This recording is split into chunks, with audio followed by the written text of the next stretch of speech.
आदरणीय परम सिद्धे सुमित रतन भंते जी जो कि हमारे बीच में पहुंच ही चुके हैं, कमेटी के सभी सदस्यों से और मंच पर विराजमान अतिथियों से हमारा अनुरोध है कि जैसे ही वो हमारे बीच में भंते जी का हम सभी लोग पुष्प वर्षा करके उनका अभिनंदन करेंगे और मंच पर उन्हें अपील करेंगे।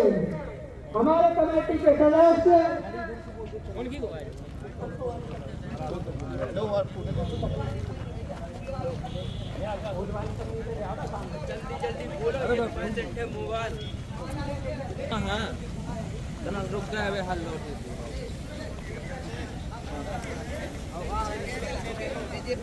जल्दी दे दो वहाँ पे ऊपर नहीं अधिकारी सभी तालियों से स्वागत करें भंते जी का और खड़े होकर स्वागत करें अपने राष्ट्रीय संत।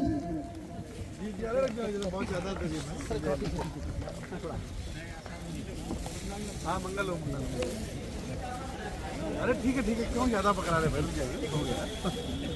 हो गया जगह उनको कर देना पूरा एक शोभा का। आसाराम जी एक शोभा का। आदरणीय परम सिद्धे आज जो हमें मार्गदर्शन देंगे, भंते जी का स्वागत होता हुआ मंच पर हम सभी हृदय से दिल से उनका अभिनंदन और वंदन करते हैं। साथ ही हमारे परम सिद्धे भंते जी महापुरुषों के छाया चित्र पर पुष्प अर्पित करते हुए कमेटी के सभी साथी उनके साथ महापुरुषों का अभिवादन करते हुए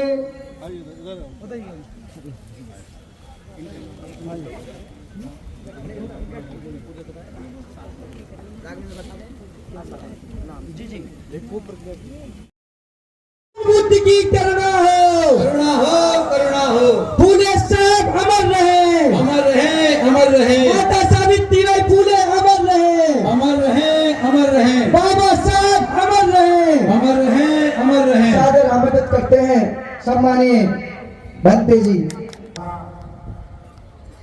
हम सबके मुक्तिदाता संविधान निर्माता बाबा साहब डॉक्टर अंबेडकर और आज इस निवाड़ी की ऐतिहासिक धरती पर मंच पर विराजमान सभी हमारे अतिथि, हमारी नेत्रियां, विशेष अतिथि और आज इस कार्यक्रम में शामिल हुए दूर दराज से पधारे सभी जिंदा जागरूक लोगों को मैं नमो बुद्धाय जय भीम करता हूं।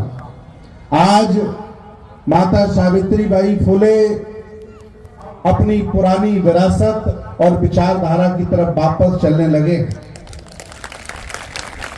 मैं आपको बताना चाहता हूं, आप लोग कोई छोटे लोग नहीं हो, आप लोग कोई छोटी जाति के लोग नहीं हो, आप लोग कोई कमजोर और असहाय लोग नहीं हो। भारतीय इतिहास उठा के देख लो, आप इस देश भारत के असली राजा महाराजा हो। जितना आपने बतौर सम्राट इस देश को दिया है पूरे भारत में किसी ने नहीं दिया है। मैं आपको बताना चाहता हूं, आज पूरे भारत में शेड्यूल कास्ट की जितनी जातियां हैं, ओबीसी की जितनी जातियां हैं, सब ये पुराने शासक लोग हैं और इन्होंने कभी न कभी रजवाड़े के तहत इस देश भारत की सेवा की है। लेकिन कुछ षड्यंत्रकारी लोगों ने छल कपट से, शिक्षा से, सत्ता से, ज्ञान से, मान सम्मान से वंचित कर दिया और जो शासक थे वो जमीन पर मजदूर बन गए हैं।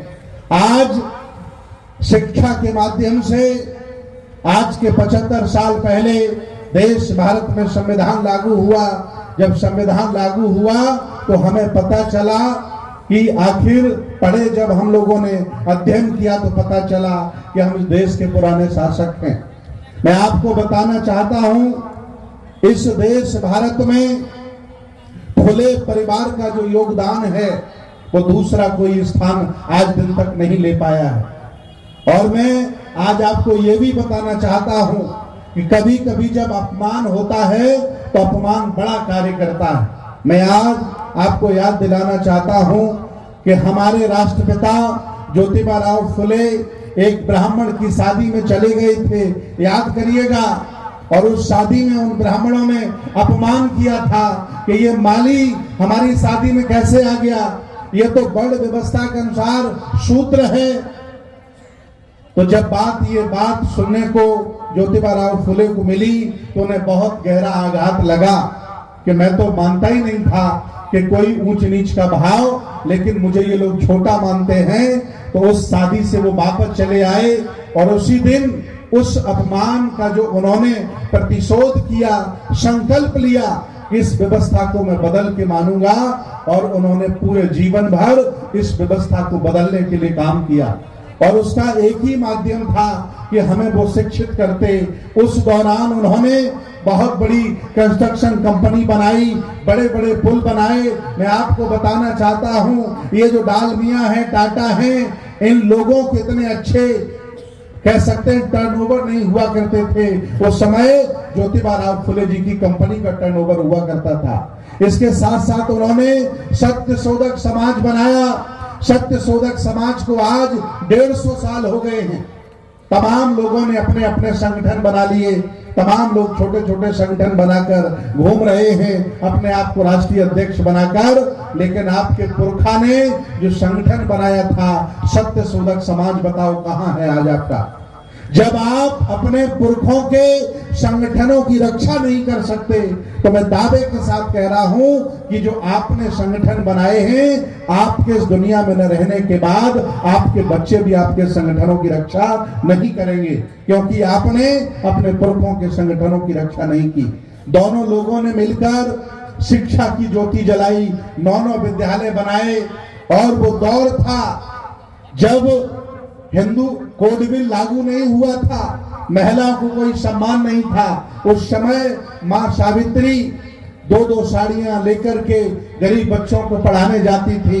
और ये जो जातिवादी लोग थे, पाखंडवादी लोग थे, अपने आप को ऊंची जाति का कहते थे, ये हमारे भी अपने लोग थे, उसी में शामिल गद्दार के तौर पर ये लोग हमारी मां पर कीचड़ फेंकते थे, गंदगी फेंकते थे, गोबर फेंकते थे। लेकिन मां बर्दाश्त करती थी, रोती थी, दुखी होती थी, ज्योतिबा को बताती थी। ज्योतिबा कहते थे कि इनके पास जो है, जो सावित्री, वो ये लोग दे रहे हैं, अगर इनके पास फूल होंगे तो ये लोग फूल देंगे, इनके पास गोबर है इसलिए तुझे गोबर दे रहे हैं, घबराने की बात नहीं है। और सावित्री में ताकत आती थी, बल आता था, और वो संघर्ष करती रही। जब आज हम आजाद हुए, इतिहास पढ़ा, तब पता चलता है कि मेरी माँ माता सावित्रीबाई फुले इस देश भारत की पहली प्रथम शिक्षिका है। और आज पूरा समाज, पूरे भारत में आप चले जाइए, बड़ा गर्व महसूस कर रहा है। मैं तो पूरे भारत का भ्रमण करता हूँ, महाराष्ट्र में तो अलग सम्मान है, धीरे धीरे राजस्थान के लोग जागरूक हो रहे हैं, यूपी के लोगों में जागरूकता आ रही है, अभी मैं छत्तीसगढ़ में था, वहां भी जागरूकता आ रही है। धीरे धीरे जो कभी शासक समाज रहा, आज वंचित कर दिया गया, कमजोर कर दिया गया। इसका कारण वो अपनी विरासत भूल गया, अपने महापुरुषों को भूल गया, अपना धर्म भूल गया। लेकिन धीरे धीरे अब वापसी होने लगी है, घर वापसी होने लगी है। मुझे खुशी है कि पूरे देश में महापुरुषों की जयंतियां मनाई जा रही हैं, लोग जागरूक होने लगे। कम संख्या वाले लोग वो कभी अपनी विचारधारा नहीं छोड़ते, कम संख्या वाले लोग कभी अपने पुरखों का मान सम्मान नहीं भूलते। लेकिन आप बहुत संख्यक हो, इस देश भारत के शासक हो, आपने अपने महापुरुषों को छोड़कर दूसरों की गुलामी की है। उसका परिणाम है कि आज आप पतित कमजोर असहाय बन गए हो। मैं आज आह्वान करूंगा मां के जन्मदिन के उपलक्ष्य में कि आप सब लोग घर वापसी करिए, ईमानदारी से बौद्ध बनिए, ईमानदारी से सम्राट अशोक की तरह अपने आप को स्थापित करिए, ईमानदारी से बौद्धों की तरह व्यापार खड़ा करिए। और शासक भी बनने का प्रयास करिए। और अगर ऐसा आप करते हैं तो पूरा समाज आपका नेतृत्व स्वीकार करेगा। सम्राट अशोक शासक थे तो कोई बिरादरी के शासक नहीं थे, पूरे जम्बूद्वीप के शासक थे। चंद्रगुप्त मौर्य शासक थे तो कोई बिरादरी के शासक नहीं थे, पूरे देश के शासक थे। इसलिए अपने आप को जातियों से बाहर निकालियो। जातियां जानवरों की होती हैं। पाली भाषा में जाति का मतलब होता है जन्म लेना, कोई ऊंचा नीचा नहीं होता है। जातियां यहाँ दो ही हैं, एक शोषक है और एक शोषित है, एक लूट रहा है, एक लुट रहा है। इसलिए दो ही जातियां हैं, समझिए। जिसे कैडर में कभी न कभी आप सुनते होंगे। इसलिए आप लोग शासक रहे, बहादुर हैं, लड़ने की क्षमता है, पुराना इतिहास है। आओ हम सब लोग मिलकर ईमानदारी से घर वापसी करते हैं और बुद्ध के आंदोलन को और सदगुरु कबीर के आंदोलन को, ज्योतिबाराव फुले के आंदोलन को, माता सावित्रीबाई फुले जी के आंदोलन को हम आगे बढ़ाते हैं। यही हमारा धर्म है, यही हमारा काम है। इसके अलावा जितने भी आप काम करते हो वो सब दुश्मनों को मजबूती बढ़ा रहे हैं। ये जितने भी काम आप करते हो, मैं चर्चा नहीं करना चाहता ज्यादा, जितने भी आप धार्मिक काम करते हो ये सब तुम्हारे दुश्मनों को मजबूत बनाने के काम है। आओ बुद्ध की शरण में, यही एक असली रास्ता है जो तुम्हें शासक भी बनाएगा और तुम्हें ऊंचा भी बनाएगा। आज इस अवसर पर मंच पर बैठे सभी लोग हमारे पूर्व परिचित हैं। मैं चाहता हूं सभी लोग अपनी बात रखें। आज बहुत ठंड है और मुझे एक कार्यक्रम में झांसी जाना है, वहां भी 500 लोग इकट्ठे हैं, क्योंकि आगामी 23 फरवरी को झांसी की पावन धरती में किला के मैदान में काशी मुक्ता मंच पर हम लोगों ने विश्व बौद्ध महासम्मेलन बुलाया है। ये कार्यक्रम बुंदेलखंड के 25 जनपदों का कार्यक्रम है। इस कार्यक्रम में हमने भूटान के प्रधानमंत्री को बुलाया है। इस कार्यक्रम में हमने चीफ जस्टिस केजी बालाकृष्ण साहब को बुलाया है। इस कार्यक्रम में हमने मध्य प्रदेश के वर्तमान के हाई कोर्ट के मुख्य जज सुरेश कुमार कैथ, अखबारों में पढ़ लेना, हमारे उपासक आ गए हैं आपके मध्य प्रदेश में। चीफ जस्टिस मध्य प्रदेश को भी हमने बुलाया है। इस कार्यक्रम में बाबा साहब का परिवार आ रहा है। इस कार्यक्रम में 15 देशों के लोग आ रहे हैं, पूरी दुनिया के लोग आ रहे हैं। और मैं आपको भी निमंत्रण देता हूं, निमाड़ी की धरती के लोगों, आप लोग भी आ जाइए और झांसी के कार्यक्रम में 23 तारीख को 4 चांद लगाइए। और सच्ची श्रद्धांजलि और नमन माता सावित्री को तभी होगा जब हम उनके कदमों पर चलें, उस तरफ नजर बढ़ाएं और अंधविश्वास पाखंड से मुक्त होकर दोस्त दुश्मन की पहचान करें। चलते चलते एक बात बताऊंगा, बहुत महत्वपूर्ण है। भगवान बुद्ध ने 2 पुत्रों की बात कही। 2 पुत्र, एक रक्त पुत्र और एक विचार पुत्र। मैं आपको बताना चाहता हूं, आप जिस जाति बिरादरी के हों, क्योंकि भारत जाति प्रधान देश है, आज आपके पास रक्त पुत्रों की संख्या ज्यादा हो गई है। जिस दिन आप लोगों ने विचार पुत्रों की संख्या बढ़ा ली, आपको देश का शासक बनने से कोई रोक नहीं सकता है। विचार पुत्र और रक्त पुत्र, रक्त पुत्र आपके पास बहुत हैं, कोई कमी नहीं है, लेकिन विचार पुत्र नहीं है। एक छोटा सा बच्चा अभी आया था, बाल कवि, ये विचार पुत्र की नजर में आगे बढ़ रहा है। ये बच्चा विचार पुत्र के मार्ग में आगे बढ़ रहा है। जब आपके पास विचारधारा से लबालब लोग होंगे, तभी जाकर के शासक बनने की हमारी गति प्रदान होगी। इन्हीं सब बातों के साथ मैं बहुत बहुत निवाड़ी के लोगों को धन्यवाद देता हूं। कार्यक्रम करना बहुत कठिन काम है। इस समय दान चंदा मांगना बहुत कठिन काम है, क्योंकि मैं खुद करता हूं। इसलिए आयोजक मंडल को बहुत बहुत धन्यवाद देता हूं कि उन्होंने मेहनत की और ये कार्यक्रम किया। एक बार आयोजकों के लिए आप ताली बजाइए। अतिथियों के लिए ताली बजाने की कोई जरूरत नहीं है। इनको तो बना बनाया मंच मिलता, मैं आया, मुझे बना बनाया मंच मिला और भाषण देके मैं चला जाऊंगा। लेकिन असली काम किसका है? जो कार्यक्रम करता है, बेचारा महीनों दान चंदा मांगता है, परिश्रम करता है, लोगों के घरों में जाता है। लोग दरवाजा नहीं खोलते, लोग बहाना बना करके छोड़ देते हैं, सहयोग नहीं लोग करते। इसलिए आयोजक का बड़ा हृदय बड़ा होता है, बड़ी ताकत होती है। और पुस्तकों की दुकान लगी है, याद रखना अगर आपके घर में वही वाली पुस्तकें होंगी, कमंडल वाली, तिलक वाली, तो कभी उद्धार होने वाला नहीं है। इसलिए संविधान घर में होना चाहिए, भगवान बुद्ध की किताब घर में होनी चाहिए, बाबा साहब डॉक्टर अंबेडकर का साहित्य घर में होना चाहिए, माता सावित्रीबाई फुले का साहित्य घर में होना चाहिए। बच्चे पढ़ें तभी तो जानेंगे कि हमारे पुरखे कितने लायक वर हुए।